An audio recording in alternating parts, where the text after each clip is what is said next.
بسم اللہ الرحمن الرحیم۔ السلام علیکم۔ امام احمد بن حنبل رحمۃ اللہ علیہ کہتے ہیں، ایک بار راہ چلتے ہوئے میں نے دیکھا ایک ڈاکو لوگوں کو لوٹ رہا ہے۔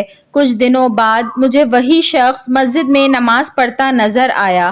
میں اس کے پاس گیا اور اسے سمجھایا کہ تمہارے یہ کیا نماز ہے، خدا کے ساتھ معاملہ یوں نہیں کیا جاتا۔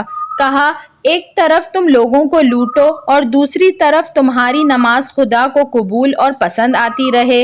ڈاکو بولا، امام صاحب، میرے اور خدا کے مابین تقریباً سب دروازے بند ہیں۔ میں چاہتا ہوں کوئی ایک دروازہ میرے اور خدا کے مابین کھلا رہے۔ کچھ عرصے بعد میں حج پر گیا۔ طواف کے دوران دیکھتا ہوں ایک شخص کعبے کے غلاف سے چمٹ کر کھڑا کہتا جا رہا ہے، یا اللہ میری توبہ، مجھے معاف کر دے، میں اس نافرمانی کی طرف کبھی پلٹنے والا نہیں۔ میں نے دیکھنا چاہا اس بے خودی کے عالم میں آہیں بھر بھر کر رونے والا کون خوش قسمت ہے۔ کیا دیکھتا ہوں، یہ وہی شخص ہے جسے میں نے بغداد میں ڈاکے ڈالتے دیکھا تھا۔ تب میں نے دل میں کہا، خوش قسمت تھا جس نے خدا کی طرف جانے والے سب دروازے بند نہیں کر ڈالے۔ خدا مہربان تھا جس نے وہ سبھی دروازے آخر کھول ڈالے۔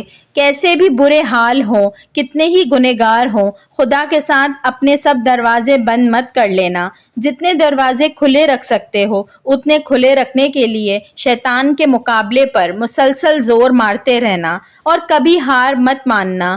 کوئی ایک بھی دروازہ یہاں کھلا مل گیا تو کچھ بعید نہیں وہ سب دروازے ہی کھل جائیں جن کے بارے میں تمہیں کبھی آس نہ تھی کہ خدا کی جانب سفر میں ان سب خوبصورت راہوں سے تمہارا کبھی گزر ہوگا۔